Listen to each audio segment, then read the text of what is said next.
ಕಳೆದ ಮುಖಾಂತರ ಈ ಒಂದು ಕಾರ್ಯಕ್ರಮವನ್ನ ಉದ್ಘಾಟಿಸುತ್ತಿದ್ದಾರೆ. ದಯಮಾಡಿ ಎಲ್ಲರೂ ಚಪ್ಪಾಳೆ ಹೊಡೆಯುವುದು.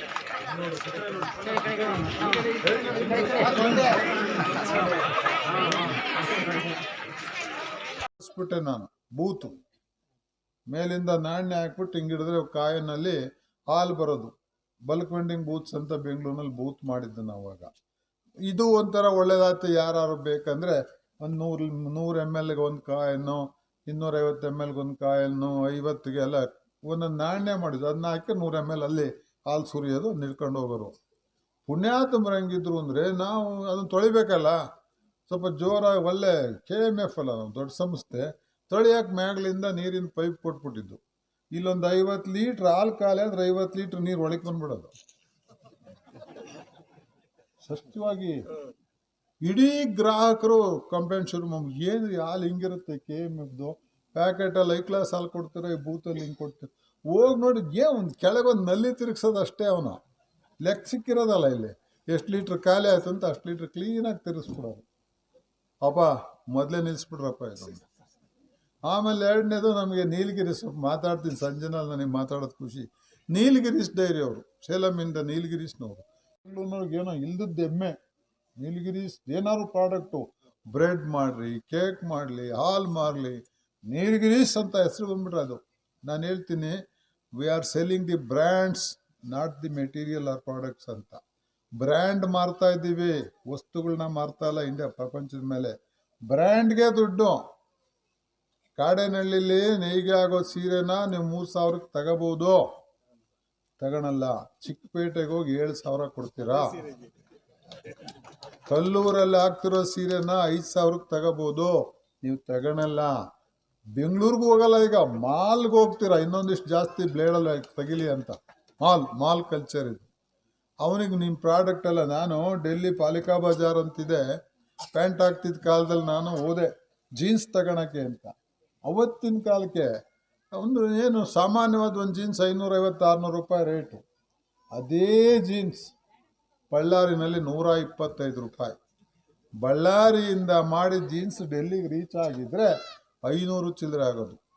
ಭಾಷಣ ಮಾಡ್ತೀವಿ, ನಮ್ಮ ಮಕ್ಳಿಗೆ ಕೂಡ ಇವತ್ತು ನಾವು ಮೆಟೀರಿಯಲ್ ಕೊಡ್ಸೋಕ್ಕಾಗಿಲ್ಲ. ಬ್ರ್ಯಾಂಡೇ ಬೇಕಾದಾಗಲಿ, ಬ್ರ್ಯಾಂಡೇ. ಅವನು ಹೇಳ್ದಷ್ಟು ದುಡ್ಡು. ಮಾತ್ರೆನೂ ಅಷ್ಟೇ.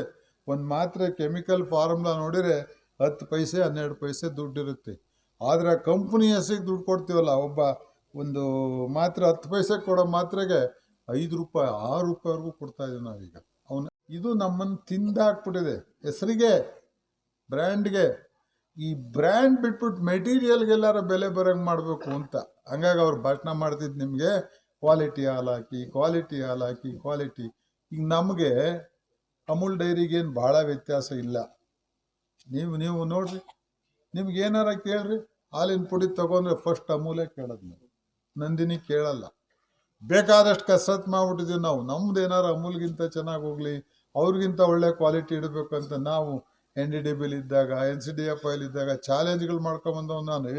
ಬಿಡ್ರಿ, ನಿಮ್ದು ಯಾವ ಕ್ವಾಲಿಟಿ, ನಮ್ಮದು ಕ್ವಾಲಿಟಿ ಹೈ ಕ್ಲಾಸ್ ಇದೆ, ಕೇಳೋದಕ್ಕಿಲ್ಲ. ಅಮೂಲೇ ಫಸ್ಟು.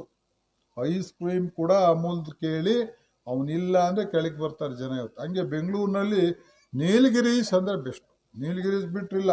ಹೋದೆ ನಾನೊಂದು ದಿವಸ ಮನೆಗಳಿದ್ದಕ್ಕೆಲ್ಲ ದೊಡ್ಡವರಲ್ಲ ಎಲ್ಲ ಅಫಿಷಿಯಲ್ಸು ಬೆಂಗಳೂರು ಮನೆಗಳಿಗೆ.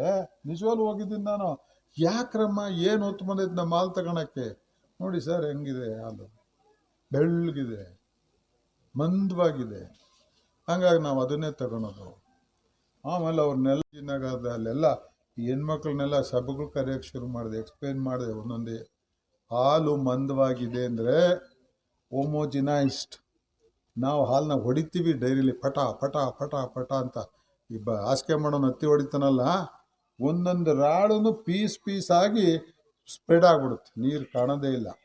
ಹಾಲು ಬೆಳ್ಳಗಿದೆ ಅಂದರೆ ತಾಯಿ ಬೆಣ್ಣಿಲ್ಲ ಅಂತ ನಿಂಗೆ ಅರ್ಥ ಆಗಬೇಕು. ಒಂದೇ ಬೆಣ್ಣೆ ಇದ್ದ ಹಾಲು ಬೆಳ್ಳಗಿರಲ್ಲ. ಹಳದಿ ಬಣ್ಣಕ್ಕೆ ಇರುತ್ಕೊಂಡ್ರಮ್ಮ, ಹಳದಿ ಬಣ್ಣದ ಹಾಲು ತಗೊಂಡು ಸ್ವಲ್ಪ ಬೆಣ್ಣೆ ತಿಂದ್ರಿ.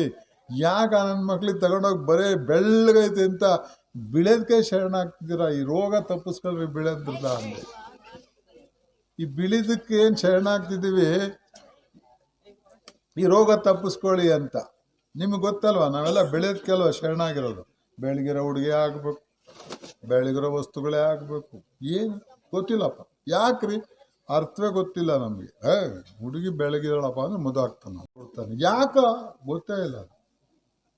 ನಮ್ಮನ್ನ ಆಳ್ದವರು ಬಿಳಿಯರು, ಶತಮಾನಗಳ ಕೈಲಿ ಮುಸ್ಲಿಮ್ಸಿಂದ ಹಿಡ್ದು, ಡಚ್ರಿಂದ ಹಿಡ್ದು, ಕ್ರಿಶ್ಚಿಯನ್ಸಿಂದ ಹಿಡ್ದು, ಬ್ರಿಟಿಷವ್ರಿಗೆ ನಮ್ಮನ್ನ ತುಳುಕೊಂಡು ಆಳ್ದವರು ಬಿಳೆ ಬಣ್ಣದವರು. ಅವರೇ ನಮಗೆ ಶ್ರೇಷ್ಠ ಅಂತ ನಮ್ಮ ತಲೆಗೆ ಹೋಗ್ಬಿಟ್ಟಿದೆ. ಅವ್ರು ಏನು ಮಾಡ್ತಿದ್ರು ಅದನ್ನೇ ಮಾಡ್ತೀವಿ, ಅವ್ರು ಏನು ಹೇಳ್ತಿದ್ರು ಅದನ್ನೇ ಕೇಳ್ತೀವಿ. ಅವ್ರ ಬಣ್ಣ ನೋಡ್ತೀವಿ, ಅವ್ರ ಬಟ್ಟೆ ನೋಡ್ತೀವಿ, ಅವ್ರ ಊಟ ನೋಡ್ತೀವಿ, ಅವ್ರ ಉಡುಗೆ ನೋಡ್ತೀವಿ. ಅವ್ರಿಗೆ ಸೂಟ್ ಆಗುತ್ತೆ, ನಮಗೆ ಸೂಟ್ ಆಗಲ್ಲ ಅನ್ನೋ ಕಲ್ಪನೆನೇ ಇಲ್ಲ ನಮ್ಗೆ ಇವತ್ತು. ಗಣ ಗಣ ಗಣ ಬಿಸಿಲು. ನೀವು ಹೋಗ್ರಿ ಬೆಂಗಳೂರಿಗೆ, ನನ್ನ ಮಕ್ಳು ಟೈನೇ ಬಿಚ್ಚಲ್ಲ. ಸಾಯ್ತಿಕೊಂಡು ಉಸಿರು ಕಟ್ಟಿ ಟೈ ಬಿಚ್ಚು ಅಂದ್ರೂ ಬಿಚ್ಚಲ್ಲ. ಯಾಕೆ ಇಂಗ್ಲೀಷ್ನವ್ರು ಕಲ್ಸೋಗ್ಬಿಟ್ಟವ್ರು ಇವ್ರು ಟೈ ಕಟ್ಟೋದ. ಅದು ಕೋಲ್ಡ್ ಕಂಟ್ರಿ, ಪಾಪ ಅವ್ರಿಗೆ ಅನಿವಾರ್ಯ ಟೈ ಕಟ್ಟೋದು, ಸೂಟ್ ಹಾಕೋದು. ನಿಮ್ಗೆ ಯಾಕ್ರಯ್ಯ ಗೊತ್ತಿಲ್ಲ, ನಮ್ಮನ್ನು ನೋಡ್ತಾರೆ ಹಿಂಗೆ ಮನುಷ್ಯ ಹಿಂಗೆ ಓಡಾಡ್ತಾನೆ ಪಂಚ ಉಟ್ಕೊಂಡು ಅಂತ. ನಾನು ಹೇಳಿ ದೇವೇಗೌಡರು ದಡ್ರ, ನಾ ದಡ್ನ, ಸುಬ್ರಹ್ಮಣ್ಯ ಸ್ವಾಮಿ ದಡ್ನ, ಚಿದಂಬರಂ ದಡ್ರ, ಇದು ಎಷ್ಟಾಗ ನೀವೇ ಬುದ್ಧಿವಂತರೇನಯ್ಯ ಅಂತ ಅಂದಾಗ ಹಂಗಲ್ಲ ಸಾರ್ ಅಂತ ನಂಬಲ್ಲ. ನಾನೊಂದು ನಿಮ್ಮ ರಾಜಾಜಿನಗರ್ಗೊಂದು ಕಾಲೇಜಿಗೆ ಭಾಷಣ ಕರೆದುಬಿಟ್ರು, rural economy and the service sector ಅಂತ ಭಾಷಣ ಮಾಡೋಕ್ಕೆ. ನನಗೆ ಟೆಕ್ನಿಕಲ್ ಭಾಷಣ ಅವತ್ತು ಏನು ನೋಡ್ಕೊಂಬಂದ್ರಲ್ಲಪ್ಪ ಯೂನಿವರ್ಸಿಟಿ ಸೆಮಿನಾರ್ಗೆ ಅಂತ.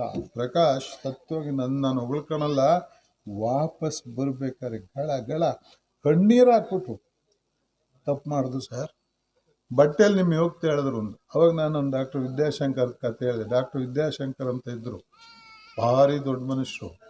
ಒಂದು ಸಭೆಗೆ ಅವ್ರನ್ನ ಕರೆದಿದ್ರು, ರಾಷ್ಟ್ರಪತಿ ಎಲ್ಲ ಹೋಗುವಂಥ ಕಡೆ. ಈ ಮನುಷ್ಯ ಹಿಂಗೆ ಹೋದ್ರು, ನಮ್ಮಂಗೆ ಒಳಕ್ಕೆ ಬಿಡಲಿಲ್ಲ, ಅವ್ರನ್ನ ಬಿಡಲಿಲ್ಲ. ಸೂಟ್ ಹಾಕೊಂಬರ್ಬೇಕ್ರಿ ಇಲ್ಲಿ ಅಂದರು.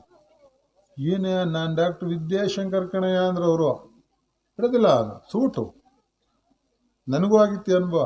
ಸರಿ ವಾಪಸ್ ಹೋದ್ರು ಅವರು, ಸೂಟ್ ಹಾಕೊಂಬಂದರು. ಎಲ್ಲ ಬಫೆ ಅಲ್ಲೆಲ್ಲ ಜೋಡ್ ಸಿಕ್ಕಿದ್ರು. ಒಂದೊಂದೇ ತಗೊಂಡು ಕೋಟಿನ ಜಾಬ್ಗೆ, ಶರ್ಟಿನ ಜಾಬ್ಗೆ, ಅಂಗಿ ಜಾಬ್ಗೆ ತುಂಬ್ತಾ ಇದ್ರು. ತಿಂಡಿ ತಿಂತಾನ. ಏನು ಸರ್ ಹಿಂಗೆ ಮಾಡ್ತಿದ್ದೀರಾ ಅನ್ನೋ ಗೊತ್ತಾ.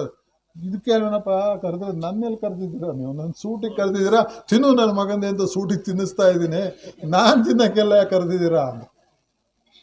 ಸೂಟಿಗೆ ತುಂಬ್ತಿದ್ರು ಅವರು ನನ್ನ ಜಾಬ್ಗೂ. ಯಾಕೆ ಸರ್ ಅಂದರೆ ಸೂಟ್ ಕಲವೇ ಇಲ್ಲ, ಆಹ್ವಾನ ಕೊಟ್ಟಿರೋದು ನನಗ ಅಂತ. ನಾವಿವತ್ತು ಮನುಷ್ಯನಿಗೆ ಗೌರವ ಕೊಡದೆ ಸೂಟ್ಗೆ, ಬೂಟ್ಗೆ, ಶೋಕಿಗೆ ಭಾಳ ಮನ್ನಣೆ ಕೊಡ್ತಿದ್ದೀವಿ. ನಮ್ಮ ಬದುಕಿಗೆ ಏನಾದರೂ ನೆರವಾದರೆ, ನಮ್ಮ ಮಧ್ಯೆ ಇದ್ದೇನಾದ್ರು ನಮ್ಗೆ ಒಳ್ಳೇದು ಮಾಡ್ತಾರೆ ಅನ್ನೋರನ್ನ ಗೌರವಿಸೋದು ಕಲ್ತ್ಕೊಳ್ಳಿ. ಇವೆಲ್ಲವನ್ನು ಉಳಿಸೋದು ಕಲ್ತ್ಕೊಳ್ಳಿ. ನಮ್ಮ ಕಾಲದಲ್ಲಿ ಮಾಡಿದರೆ ನಮ್ಗೆ ಎಷ್ಟು ಸಂತೋಷ. ಇವತ್ತು ಸುಮಾರು 40-50 ವರ್ಷ ಡೈರಿ ಮಾಡಬೇಕಾದ್ರೆ ನನಗೆ ಗೊತ್ತಿರಲಿಲ್ಲ ಅದು ಈ ಮಟ್ಟಕ್ಕೆ ಬೆಳೆಯುತ್ತೆ ಅಂತ. ಅದಕ್ಕೆ ಹೇಳಿರ್ತೀವಿ, ಪ್ರತಿ ಮೈಲಿ ನಡಿಗೆ ಒಂದು ಹೆಜ್ಜೆಯಿಂದ ಆರಂಭ ಆಗುತ್ತೆ ಅಂತ. 1 steps take you to miles together ಅಂತ. ಒಂದು ಹೆಜ್ಜೆನ ಖುಷಿಯಾಗಿಟ್ಟರೆ ಎಷ್ಟು ಮೈಲಿ ಬೇಕಾದ್ರೂ ನಡೆಸ್ಕೊಂಡು ಹೋಗುತ್ತಾ ಕಾಲು ಅಂತ. ನೀವು ಅಷ್ಟೇ, ಈಗ ಇಲ್ಲೊಂದು ಹೆಜ್ಜೆ ಇಟ್ಟಿದ್ದೀರಿ, ಅರ್ಧ ದಾರಿನ ನಾವು ನಡೆಸಿದ್ದೀವಿ. ಇನ್ನು ಮುಂದೆ ಬರೋ ದಾರಿ ನಿಮ್ಮ ಮಕ್ಕಳು ಮೊಮ್ಮಕ್ಕಳು ಕಾಲಕ್ಕೂ ಇದು ನಡ್ಕೊಂಡು ಹೋಗೋ ಅಂತ ಉಳಿಸ್ಬೇಕು. ರಾಜಕೀಯ ತರಬೇಡಿ ದಯವಿಟ್ಟು. ಇದಕ್ಕೆ ಅದ್ರ ಅಗತ್ಯ ಇಲ್ಲ. ಹಾಲು ಹಾಕಿ ದುಡ್ಡು ತಗೊಳ್ಳಿ. ಇಲ್ಲಿ ಬರೋರ್ಗೂ ನಾನು ಕೈ ಮುಗಿದು ಕೇಳ್ತೀನಿ, ಅವರು ಇವರು ಹಂಗೆ ಹಿಂಗೆ ಈ ಭಾವನೆಗಳನ್ನ ಇಟ್ಕೊಂಡ್ರೆ ಈ ಪುಣ್ಯದ ಕೆಲಸಕ್ಕೆ ಬರಬಾರ್ದು. ಆ ಕೆಲಸ ಮಾಡ್ಕೊಂಡು ಹೋಗಿ. ಮತ್ತು ಯಾವನು ನಿಮ್ಮೂರಿಗೆ ಸಾಮ್ರಾಟ್ ಇಲ್ಲ, ನಾವೆಲ್ಲ ಕಂಡು ಬಿಟ್ಟಿದ್ದೀವಿ. ಅವ್ಗೇನು ತಲೆ ಕೆಡಿಸ್ಕೊಳೋ ಅಗತ್ಯವೂ ಇಲ್ಲ. ಇವತ್ತು ಸೂರ್ಯ ಎಲ್ಲರಿಗೂ ಸೂರ್ಯನೇ. ನನಗೊಬ್ಬನಿಗೆ ಸೂರ್ಯ, ಇನ್ನೊಬ್ಬನಿಗೆ ಸೂರ್ಯ, ನನ್ನ ಕೇಳಿ ಸುರುಡ್ತಾನೆ ಅಂತ ಯಾರೋ ತಿಳ್ಕೊಂಡಿದ್ರೆ ಅವ್ರಿಗೆ ಹೇಳಿ, ಮಗನೇ ಆಕಾಶ ನೋಡೋಕೆ ನುಗ್ಲ ಅಂತ ಮಾಡೋರು ಕಣಪ್ಪ, ನಮ್ಮ ಸೂರ್ಯನ ನಾವು ನೋಡ್ಕೋತೀವಿ ಹೋಗಿ ಅಂತೇಳಿ ಚೆನ್ನಾಗಿ ನಡೆಸ್ಬೇಕು. ನಂಗೆ ಮನ್ಸಿಗೆ ಬೇಜಾರಾಯ್ತು. ಈ ಊರಲ್ಲಿ ಮಾಡಬೇಕು ಅಂದಾಗ ಇದ್ದಿದ್ದು ಹುಮ್ಮಸ್ಸು ಈಗ ಕಡಿಮೆ ಆಗೈತೆ ಅಂತ. ನಂಜೇಗೌಡ ಹೇಳ್ದೆ, ನಾನು ಬಿಚ್ಚು ಮಾತಾಡ್ತೀನಿ, ರಂಗಾಪುರಕ್ಕೆ ಹೋಗಿ ಬಂದು ಅಂದ. ಯಾವ ಸ್ಟೇಜಿಗೆ ತಂದ್ರಯ್ಯ ನಮ್ಮ ಜನ ಅಂದೆ. ನಾನು ಆಗಿರ್ಬೇಕು ಅಂತ ರಂಗಾಪುರಕ್ಕೆ ಕರ್ಕೊಂಡೋಗಿ ಬಂದು ಇವತ್ತು ಸೊಸೈಟಿ ಮಾಡ್ಸಿರಿ ನಮ್ಮಂತರ ಘರ್ಷಣ. ಮಾತೆ ಪ್ರಮಾಣ ಅಂತ ಬದುಕಬೇಕ್ರಿ. ನೀತಿನೇ ಬದುಕು ಅಂತ ತಿಳ್ಕೊಂಡಿರ್ಬೇಕು. ಅದನ್ನೆಲ್ಲರ ಮಾಡ್ಕೊಂಡು ಏನಾಗದು. ಹಾಲಿನ ಡೈರಿಗೆ ಮಾಡ್ತಿದ್ದಂಗೆನೆ ಅಲ್ಲಾಲೆ ರಾಜಕೀಯ ಶುರು ಮಾಡಿ ನಂದೆಯಿಂದ ಯಾವನಿದ್ದಾರೆ ಅವತ್ತಿಲ್ಲಿ ಕೊಡೋಕ್ಕೆ? ಯಾರಿಲ್ಲ. ನಾನು ಅವ್ರನ್ನ ಒಪ್ಪಿಸಿ ಬ್ರ್ಯಾಂಚ್ ಮಾಡಿ ಓಪನ್ ಮಾಡ್ರಪ್ಪ ಈ ಊರ ಮೇಲೆ, ನನಗೆ ಭಾಳ ಪ್ರೀತಿಯಿಂದ. ನಷ್ಟ ಅವ್ರಿಗೆ. ಆದರೂ ಯಾಕೆ ಮಾಡೋದು? 2-3 ಕಿಲೋಮೀಟ್ರ್ ಆಚೆಗೆ ಅಂದರೆ ಬಡವ್ರು ಇದ್ದೀರಿ, ಒಳ್ಳೇದಾಗಲಿ, ಜೀವನಕ್ಕೆ ಏನಾದ್ರು ಶಕ್ತಿ ಬರಲಿ, ಸುಧಾರಣೆ ಆಗಲಿ ಅಂತ ಮಾಡೋದು ಬಿಟ್ಟರೆ ಕೋಮ್ಗಲ್ ನಾನೇನು ಡೈರೆಕ್ಟರ್ ಆಗಿದ್ದೀನಿ ಅವತ್ತಿಂದ ಇವತ್ತರೆಗೆ ಹಾಲಿನ ಡೈರಿಗೆ ಆಗಬೇಕಾಗಿತ್ತ ನಾವು. ಆದರೂ ಯಾಕೆ ಆಸೆ ಇಟ್ಕೊಂಡು ಮಾಡಿದ್ವಿ ಅಂದರೆ ಒಳ್ಳೇದಾಗಲಿ ಅಂತ. ಹಂಗೆ ಒಳ್ಳೇದಾಗಲಿ ಅಂತ ಬಂದವ್ರಿಗೆ ಅಧಿಕಾರ ಈ ಹಾಲಿನ ಸೊಸೈಟಿ ಸಿಕ್ಕಲಿ ಅಂತ ಹೇಳಿ ಪ್ರಕಾಶ್ ಹೇಳ್ದಂಗೆ ನಾನು ನಿಮ್ಮನ್ನ ಕ್ಷಮೆ ಕೇಳಬೇಕು. ಯಾಕೆಂದರೆ ಲೇಟಾಗಿ ಬಂದ್ವಿ. ನಾನು ಎಲ್ಲೋದ್ರೂ 7 ಗಂಟೆವರೆಗೂ ಜನ್ಸಿ ಹತ್ತಿರಲಿಲ್ಲ. ಅದಕ್ಕೆ ನಂಜೇಗೌಡ ಸುಮ್ಮನೆ ನಾವು ಹೋಗಿ ನಿಂತ್ಕೋಬೇಕಾಗತ್ತೆ ಕಣಯ್ಯ, ಎಲ್ಲ ದನಗಿನ ಎಲ್ಲ ಕಾದು ಬಿಟ್ಟಿರ್ತಾರೆ ಬಂದು ಮನೆಗೆ